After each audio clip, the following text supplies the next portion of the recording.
चिन्ह दे करके वह शॉल लगा करके अन्ना जी को सम्मानित कर रहे हैं।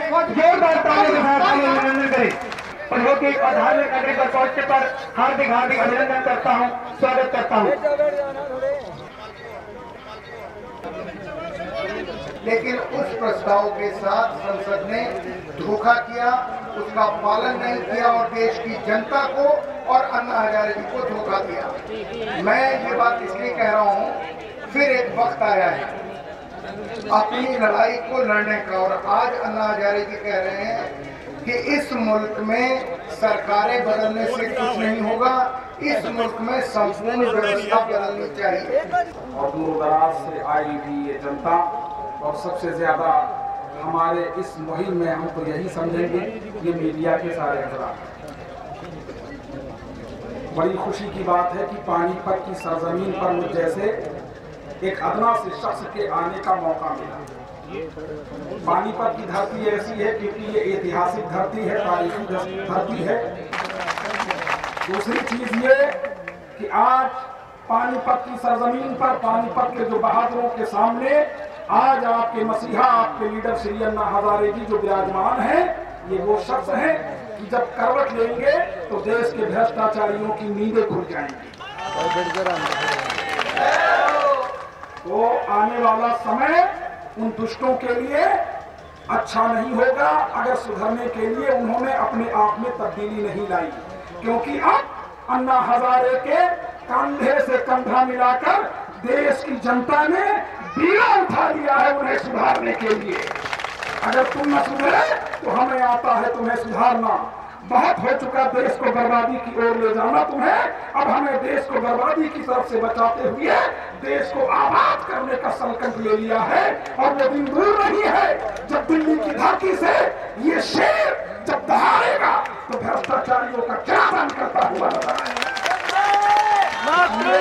सूरज तुम्हारे सामने है, माना अंधेरा है मगर चांद तुम्हारे सामने है, माना कि पिंडाल में अंधेरा है मगर एक दीपक है जिस दीपक की रोशनी से सारा देश रोशन हो जाएगा।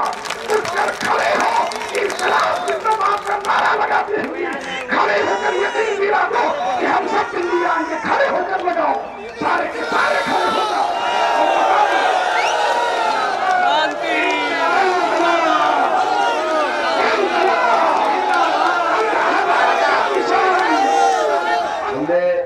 मुंबई से आवाज लगाई थी कि सरकारें, और इसी मुहिम के अंदर जनतंत्र मोर्चे की स्थापना हुई और अब हम जनतंत्र यात्रा कर रहे हैं ताकि हम सब को जगा सकें, सबको जागरूक बना सकें। अब आप लड़ाई में लड़ेंगे तब तक आप सोते रहेंगे। अब मान पे कोयले से हाथ काटे हुए थे, तो ये हमारी जो भूलें हैं हमको कमजोर बना देती।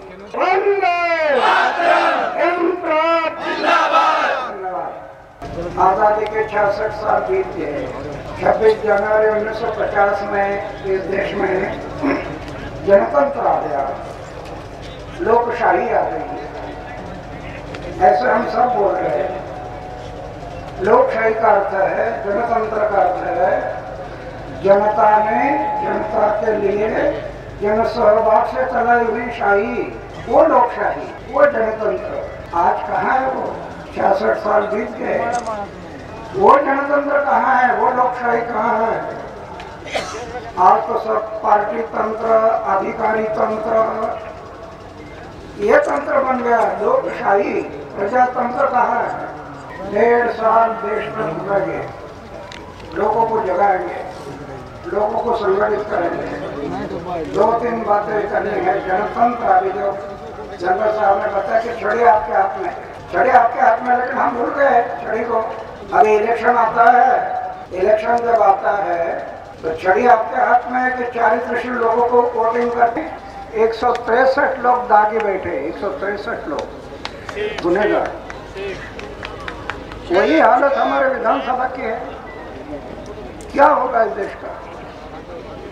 163 लोग वहां दागी बैठे हैं। 35 मंत्रियों में 15 मंत्रियों पर तो आरोप है।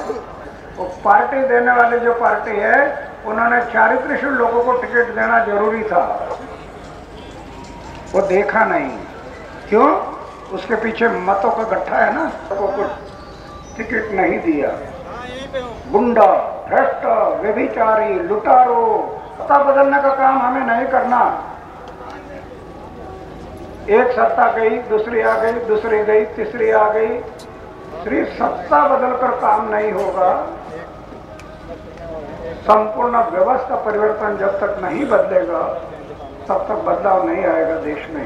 इसलिए हम लोग घूम रहे पूरे देश में व्यवस्था परिवर्तन।